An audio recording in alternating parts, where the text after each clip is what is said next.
नमस्कृत्यं पुनरोत्तमं देवीं सरस्वतीं व्यासं ततो जयमुदीरये। नष्टप्रायेषु भद्रेषु नित्यं भागवतसेवया भगवति उत्तमश्लोके भक्तिर्भवति नैष्ठिकी। कृष्णाय वासुदेवाय देवकी नंदनाय च नन्दगोपकुमाराय गोविन्दाय नमः। बहुत बहुत धन्यवाद मुझे इस प्रकार का अवसर प्रदान करने के लिए कि मैं आप सब भक्तों के समक्ष कुछ कह सकूं। श्रीमद् भागवतम में तृतीय स्कंद में मैत्रेय जी और विदुर जी के बीच में ये बहुत गहन संवाद है। ये संवाद श्रीमद् भागवतम का सबसे बड़ा संवाद है। तकरीबन 2 स्कंद इसी संवाद के प्रति समर्पित हैं। विदुर जी की जो स्थिति थी कुरुवंश में पूरा जीवन समर्पित करने के बाद उनको जिस प्रकार का व्यवहार का सामना करना पड़ा, उनके स्वयं के भाई धृतराष्ट्र उनके साथ खड़े हुए नहीं दिखे, बल्कि उनकी सभी अच्छी मंशाओं को गलत समझा गया और दुर्योधन ने, उनके भतीजे ने, उन्हें घर से बाहर कर दिया। घर से बाहर करने के पश्चात तकरीबन 36 वर्ष तक वो कुरुक्षेत्र के युद्ध से पहले ही घर से बाहर कर दिए गए थे और उन्होंने अपने सारे अस्त्र शस्त्रों को त्याग कर सब तीर्थ स्थानों में भ्रमण करना प्रारंभ किया। कुरुक्षेत्र का पूरा युद्ध समाप्त हो चुका था। 36 वर्ष बीत गए। भगवान श्री कृष्ण भी इस धराधाम से अपने गोलोक वृंदावन को लौट चुके थे। ऐसी अवस्था में विदुर जी उद्धव जी से मिलते हैं और उद्धव जी से मिलने के पश्चात उनको इन सभी घटनाओं का विस्तृत ब्यौरा मिलता है। विदुर जी उद्धव जी से सुनना चाहते थे, पर उद्धव जी किन्हीं कारणवश विदुर जी की इस मनोकामना को पूर्ण नहीं कर पाए।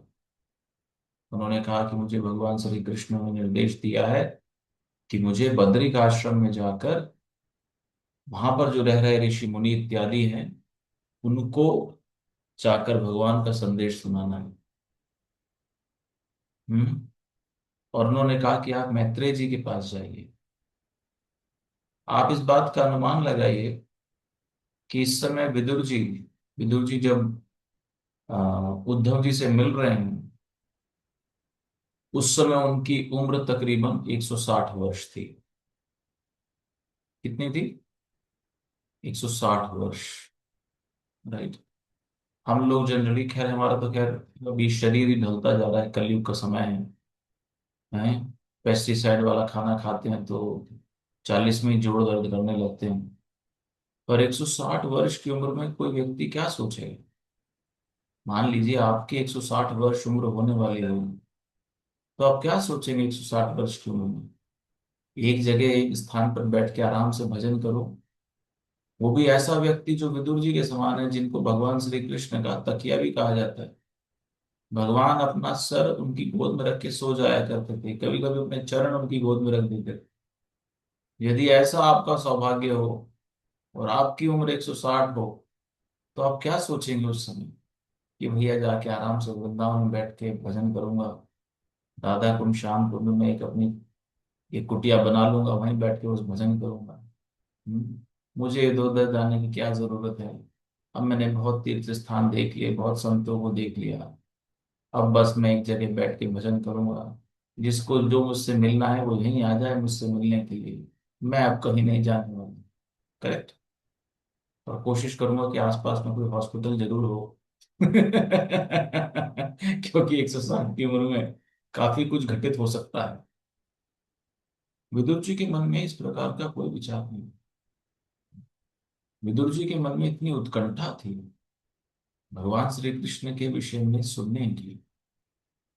कई बार इस्कॉन में कुछ वर्ष रहने के बाद, कुछ पुस्तकें पढ़ लेने के बाद हमें ऐसा प्रतीत होता है कि हमें अब सब कुछ आता है। है ना। आप सब लोग विनम्र हैं, शायद आप उसके लिए हामी ना भरें, पर मुझ जैसे धूर्तों को ऐसा लगता है कि हमें तो सब कुछ आता है। शास्त्र सुन लिए, गीता पढ़ ली, भागवत पढ़ ली, अब और क्या बचा है। बहुत लेक्चर सुन लिए मैंने, अब क्या जरूरत है। अरे मुझसे पूछ के देखो तुम, भागवत में से जिस स्कंद से जो पूछोगे मैं प्रश्न का उत्तर दे सकता हूँ। और मैं तो भक्ति शास्त्री भी हूँ, भक्ति वैभव भी हूँ। बस भक्ति वेदांत इसलिए नहीं ले रहा हूँ क्योंकि मुझे प्रभुपाद जी से प्रतिस्पर्धा नहीं करनी। इस प्रकार के विचार हमारे मन में आते हैं। यहाँ पर विदुर जी भगवान के इतने अंतरंग संबंधी होने के पश्चात, जिन्होंने भगवान के साथ साक्षात बातचीत करी है, इतने महान भक्त होने के पश्चात, इतनी बड़ी उम्र के होने के पश्चात भी उनके मन में इतनी उत्कंठा थी कि वे जाकर द्वारका, प्रभास क्षेत्र जहां पर वो उद्धव जी से मिले, वहां से पैदल चलकर गए हैं। एक्चुअली वो उद्धव जी को मिलते हैं यमुना जी के तट पे। यमुना जी के तट से फिर जाकर वो हरिद्वार में मैत्रेय जी से मिले। और मैत्रेय एक दृष्टि से देखा जाए तो विदुर जी से कोई ज्यादा इंपॉर्टेंट नहीं थे, भक्ति की दृष्टि से देखा जाए। भगवान श्री कृष्ण विदुर जी से कितनी बार मिले, और मैत्रेय जी भगवान से सिर्फ एक बार मिले हैं, वो भी परोक्ष रूप से। जब प्रभास क्षेत्र में भगवान श्री कृष्ण उद्धव जी को अंतिम संदेश दे रहे हैं, उस समय वहीं पर कोने में आकर मैत्रेय जी खड़े हो जाते हैं, और भगवान उनके ऊपर दृष्टिपात भी नहीं करते। विश्वनाथ चक्रवर्ती ठाकुर कहते हैं भगवान श्री कृष्ण मैत्रेय जी के ऊपर दृष्टिपात इसलिए नहीं करते क्योंकि वो ज्ञान मिश्र भक्त थे, शुद्ध भक्ति के स्तर पर तब नहीं थे। पर उद्धव जी को जब सुना रहे हैं तो मैत्रेय जी को भी श्रवण करने को मिलता है, और उससे उनको शुद्ध भक्ति का स्थान प्राप्त होता है। एक तरफ से देखा जाए तो विदुर जी से उनकी जो भक्ति में स्थिति थी, उनसे ऊपर नहीं थी वो। तो आप देखिए विदुर जी की स्थिति, वो उम्र में बड़े हैं, भगवान का इतने अंतरंग पार्षद हैं, और अब मैत्रेय ऋषि से जाकर वो प्रश्न उत्तर करने वाले हैं, जाकर उनसे सुनने वाले हैं, जो कि भक्ति की दृष्टि से शायद इतने सौभाग्यशाली ना हो जैसे कि विदुर जी थे। तो ऐसी क्या बात थी कि विदुर जी इतना अथक परिश्रम करते हुए, इतनी बड़ी अवस्था, उम्र की अवस्था में, वो जाकर मैत्रेय जी के पास बैठकर विनम्र भाव से हरि कथा सुनने वाले हैं। वो कारण था उनकी भगवान के प्रति उत्कंठा। भक्ति में प्रगति होने का मापदंड क्या है?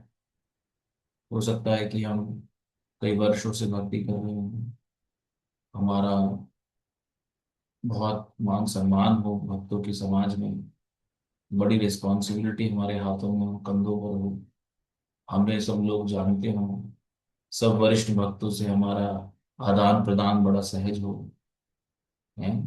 सब जो नवीन भक्त आते हैं और वो मेरे सामने आकर मुझे प्रणाम करते हैं, क्या ये भक्ति में बढ़ने का मापदंड है? कदापि नहीं।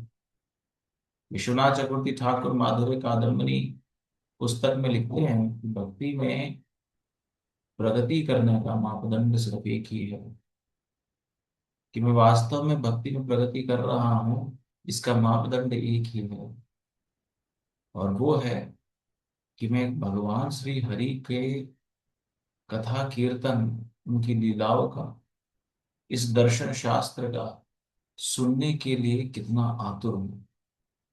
जैसे जैसे हम भक्ति में आगे बढ़ते हैं, कई बार हमारे जीवन में बड़ी एक शिथिलता आ जाती है, कॉम्प्लेसेंसी आ जाती है। हम्म, अरे मैंने तो बहुत सालों से यही कर रहा हूँ, कौन सी बड़ी बात है।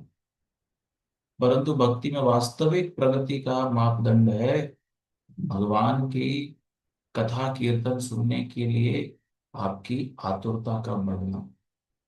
विश्वनाथ चक्रवर्ती ठाकुर कहते हैं माधुर्य कादम्बरी में, that the yardstick to measure someone's spiritual advancement is that their desire to hear about Krishna goes on increasing. और ऐसा नहीं कि खाली कोई बहुत एलोक्वेंट स्पीकर हो या कोई बहुत ही महान महान भक्तों से सुनना चाहिए। पर यहाँ पर विदुर जी अपने उदाहरण से दिखा रहे हैं कि वो ये नहीं देख रहे हैं कि भाई मेरे से कौन महान है, मैं क्यों जाकर उससे सुनूं, वो तो मेरे से निकृष्ट स्थिति में है, इस प्रकार का मनोभाव नहीं। उनका बस मनोभाव था कि एक शुद्ध महात्मा है, बड़ी दृढ़ता से उन्होंने तपस्या करी है, भगवत संग प्राप्त किया है, भगवान से सुना है, वो मुझसे अधिक एक भक्त तो हमेशा दूसरे को अपने से अधिक सौभाग्यशाली देखता ही है, उसको स्वाभाविक लक्षण है। एक भक्त कभी भी अपनी आंतरिक दृष्टि से किसी को भी हीन भावना से नहीं देखता, वो कृतज्ञता की भावना से देखता। तो ये आतुरता जो विदुर जी के हृदय में है, हरि कथा सुनने की, हरि कथा को बार बार ग्रहण करने की, और जो प्रश्न पूछ रहे हैं व्यक्ति से, यदि आप तीसरे स्कंद को पढ़ेंगे तो ऐसा नहीं है कि मैं विदुर जी को उन प्रश्नों का शायद ज्ञान ना हो, परंतु उसको और गहराई से टटोलने का प्रयास करें। गीता में श्री कृष्ण कहते हैं, जन्म कर्म च मे दिव्यम एवं यो वेत्ति तत्वतः त्यक्त्वा देहं पुनर्जन्म नैति माम सुअर्जुन। कि हे अर्जुन, जो मेरे जन्म को और कर्म को तत्व से समझता है। ये तत्व से समझना क्या है? कि खाली बाह्य रूप से नहीं सुनना है, खाली बाह्य रूप से समझकर नहीं बस निकल जाना है, इसको गहरे तत्व से समझना कि वास्तव में हो क्या रहा है।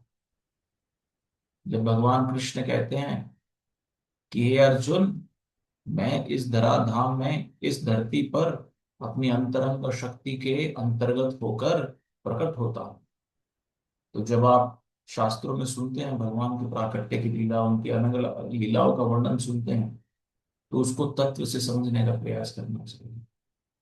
तत्व से समझने का प्रयास अर्थात सर्वप्रथम हमें अपनी इस भौतिक वर्तमान भौतिक स्थिति का अवलोकन करना चाहिए कि मैं इस भौतिक जगत में कैसे फंसा हूं। श्रीमद् भागवतम के दूसरे स्कंद के 8वें अध्याय में परीक्षित महाराज सुखदेव गोस्वामी महाराज से अनेक प्रश्न पूछते हैं। उनके प्रश्न आते हैं, एक बहुत ही महान प्रश्न पूछते हैं। परीक्षित जी के हृदय में कितनी आतुरता थी भगवान श्री कृष्ण का कथा सुनने की, कि मृत्यु के सिर्फ 7 दिन शेष हैं, परंतु उनका मन ये नहीं ललचाए कि चलो मैं अपने बच्चों के साथ कहीं जाकर कोई वेकेशन पे चला जाऊं। परीक्षित महाराज के मन में नहीं आया कि जन्मेजय आदि सब पुत्रों को लेकर गोवा जाऊं और वहां जाके थोड़ा सा एक एक वेकेशन पे जाऊं, अच्छी मेमोरीज बनाऊं, फिर मरूंगा। ना ही उनके मन में आया है कि अरे मेरे बड़े बंधु बांधव रह गए हैं जिनसे मैं नहीं मिला हूं। कुछ ऐसा मन में विचार नहीं आया, सब कुछ त्याग दिए। जिन व्यक्तियों के साथ वो सारी जीवन रहे थे, सारे मंत्री इत्यादि सब लोग जो उनके साथ रहे थे, सबको एक क्षण में त्याग कर गंगा जी के तट पर ऐसे लोगों के साथ जाकर बैठ गए जो शायद उनके साथ जीवन में कभी नहीं मिले थे। अनेक ऋषि मुनि इत्यादि वहां प्रकट हो गए, क्योंकि उनको पता था इन्हीं के सामने से मुझे हरि कथा का अमृत प्राप्त हो सकता है। Right? तो परीक्षित महाराज दूसरे स्कंद में प्रश्न पूछते हैं 8वें अध्याय में। पूरा अध्याय ही सिर्फ परीक्षित महाराज के प्रश्नों का है। और परीक्षित महाराज में सबसे पहला प्रश्न यही होता है कि हे सुखदेव गोस्वामी, कृपा करके आप मुझे ये बताइए कि पूर्ण आध्यात्मिक आत्मा जो भगवान का एक नित्य अंश है, वो इस भौतिक जगत में कैसे फंस जाता है, उसे ये शरीर क्यों मिलता है। ये जो आत्मा है, जो सच्चिदानंद भगवान श्री हरि का एक अंश है, ममे वांशो जीव लोके जीव भूत सनातन, भगवान खुद स्वयं कहते हैं कि मेरा अंश है, नित्य शाश्वत धाम में वो भगवान श्री कृष्ण की सेवा इत्यादि में लगा हुआ है। तो ऐसा जीव कैसे आके इस भौतिक जगत में फंस जाता है, और इस भौतिक जगत में भौतिक देह धारण करने के पश्चात उसे कैसे विस्मृति हो जाती है अपने स्वयं के आध्यात्मिक अस्तित्व की। सुखदेव गोस्वामी 9वें अध्याय को प्रारंभ करते हुए इस प्रश्न का उत्तर देते हुए कहते हैं, बहुत ही सुंदर प्रश्न, बहुत ही सुंदर उत्तर देते हैं। और पहले ही अध्याय 9वें अध्याय के पहले 2 ही श्लोकों में बताते हैं कि ये परीक्षित महाराज, जीव जो पूर्णतया आध्यात्मिक है, भगवान श्री कृष्ण का अंश है, माया के प्रभाव के कारण, माया के प्रभाव के कारण वो अपने आप को इस शरीर मान लेता है। जैसे आप में से, हम में से सभी लोग इस समय ये सोच रहे हैं कि ब्रेकफास्ट नहीं बना, ब्रेकफास्ट बनना चाहिए। ये प्रभु जी कितनी देर बोलने वाले हैं? इनको तो बोला था सिर्फ 10-15 मिनट में खत्म कर देंगे, तो बोलते ही जा रहे हैं। कब खत्म करेंगे? अरे वो मैंने ऑलरेडी गैस के ऊपर इडली चढ़ा रखी है, अभी सीटी बजने वाली, मुझे जाना होगा। मुझे ऑफिस के लिए निकलना है, स्नान इत्यादि करना है। ये हमारा जितना भी विचार रहता है पूरे दिन में, वो सारा शरीर के इर्द गिर्द ही घूमता है। 24 घंटा हमारे जो विचार हैं, सब शरीर के इर्द गिर्द ही घूमते हैं। ऐसा नहीं कि गलत घूमते हैं, पर ये माया का प्रभाव है। शुकदेव गोस्वामी कहते हैं, माया के प्रभाव के कारण ही शाश्वत आध्यात्मिक स्फुलिंग जो भगवान श्री कृष्ण का अंश है, वो अपने आप को इस भौतिक जगत से संबंधित मानने लगता है।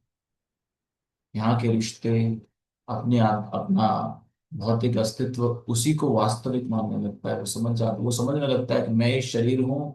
ये सब जब लोग जो मेरे साथ अभी रह रहे हैं, ये मेरे अपने हैं। इसका अर्थ यह नहीं कि आप अपने साथ रहने वाले अपने परिवारजनों की भर्त्सना करने लगे या कुछ उनसे गलत व्यवहार करने लगे या उनको एक क्रोध दृष्टि से देखने लगे, तुम्हारी वजह से मैं फंसा हूं। हम सब सिर्फ अपने कर्म की वजह से फंसे हुए हैं इस जगत में। कोई और जिम्मेदार नहीं है हमारी इस अवस्था का। कई बार हमें लगता है, अरे ये अमुक व्यक्ति यदि मेरे जीवन में ना हो तो मेरा भजन बहुत अच्छा चले। यदि इसके साथ मुझे आदान प्रदान ना करना पड़े तो मुझे बहुत अच्छा जीवन चले। प्रभु जी बस ये, प्रभु जी अगर जो ढंग से बर्ताव करने लगे तो मेरा जीवन बहुत अच्छा चले। आपका जीवन किसी के बर्ताव करने से अच्छा नहीं चलेगा, आपका जीवन आपके कर्मों के अनुसार चलता है। इसके अतिरिक्त इसका और कोई भी एक्सप्लेनेशन नहीं है। सब जीव अपने जीवन में अपने कर्मों के अनुसार उस जीवन को भोगते हैं। कोई किसी के दुख का कारण नहीं। अवंती ब्राह्मण 11वें स्कंद में कहते हैं, नायम जनों में सुख दुख हेतु ना देवतात्मा गृह कर्म काला, मना परम कारण मामनंती संसार चक्रम परिवर्त ये विगत। वे कहते हैं कि मेरा शरीर, मेरे कर्म, ग्रह इत्यादि, कोई देवता, कोई भी मेरे दुख का कारण नहीं। मेरे दुख का कारण मेरा मन है। इसीलिए जब शास्त्रों में कहा जाता है कि जब आप हरि कथा सुनते हैं आप सभी प्रकार के दुखों से मुक्त हो जाते हैं, ऐसा क्यों कहा जाता है? क्योंकि जब आप हरि कथा सुनते हैं, शास्त्रों से दर्शन का विवेचन करते हैं, तो आपका जो मन है उसकी स्थिति परिवर्तित हो जाती है। बाह्य जगत तो वो भी वैसा ही रहेगा, बाह्य जगत में जो समस्याएं हैं वो वैसी ही रहेंगी, परंतु हरि कथा सुनने से हमारा मन की स्थिति परिवर्तित हो जाती है। तो हमारा जो छोटा सा समय है उसमें बस यही एक विचार प्रस्तुत करने का प्रयास करूंगा। जब मैं अ, ब्रह्मचारी आश्रम में था, नवीन अवस्था में था, भक्ति में नवीन था, आज भी भक्ति में नवीन ही हूँ, मैं अपने आप को वैसा ही समझता हूँ। बहुत कुछ सीखना है, बहुत कुछ करना है, भक्ति तो शायद अभी प्रारंभ भी नहीं हुई है। पर उस समय एक बड़े वरिष्ठ भक्त ने मुझसे कहा था कि यदि इस्कॉन को वास्तव में समझना है, यदि प्रभुपाद जी ने जो हमें उपहार दिया है उसको वास्तव में समझना है, तो वो प्रसादम की प्लेट से समझ में नहीं आएगा कि प्रसाद की प्लेट में आज कितने मालपुए हैं मेरी प्लेट में, उससे नहीं समझ में आएगा कि वास्तव में श्रील प्रभुपाद ने हमें क्या उपहार प्रस्तुत किया है। उसको यदि वास्तव में समझना है तो आपको प्रभुपाद जी की भक्ति वेदांत परपोर्ट जो है, वो तात्पर्य हैं, और प्रभुपाद जी की जो किताबें हैं उनका गहन अध्ययन करना होगा, उनको समझना होगा। क्योंकि इस्कॉन है, संस्था है, लोग हैं, समस्याएं होंगी, मतभेद होंगे, कई प्रकार के दृष्टिकोण होंगे, इत्यादि इत्यादि होंगे। यदि आप उसी को अपनी भक्ति का मापदंड बना लेंगे तो दिग्भ्रमित हो सकते हैं। यदि दिग्भ्रमित नहीं होना है और लंबी रेस को चलना है, भगवान को वास्तव रूप में प्राप्त करना है, खाली बड़ा भक्त नहीं भालो भक्त भी बनना है, तो उसके लिए हमें शास्त्रों में गहन अध्ययन करना होगा, उसको तत्व से जानना होगा, उसको ठीक से समझना होगा, सुनना होगा। और इसलिए भगवान श्री कृष्ण 16वें अध्याय में कहते हैं, यह शास्त्र यदि मुत्सृज्य वर्तते काम कारता न स सिद्धिम वाप्नोति न सुखम न पराम।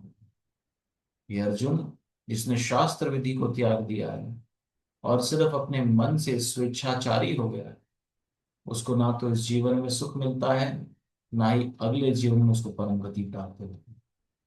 इसलिए यदि वास्तव में भक्ति के गहन विचार को समझना है, और यदि हमें भगवान का नाम जब बड़े ही ध्यान पूर्वक करना है, तो खाली टेक्निक से काम नहीं चलेगा।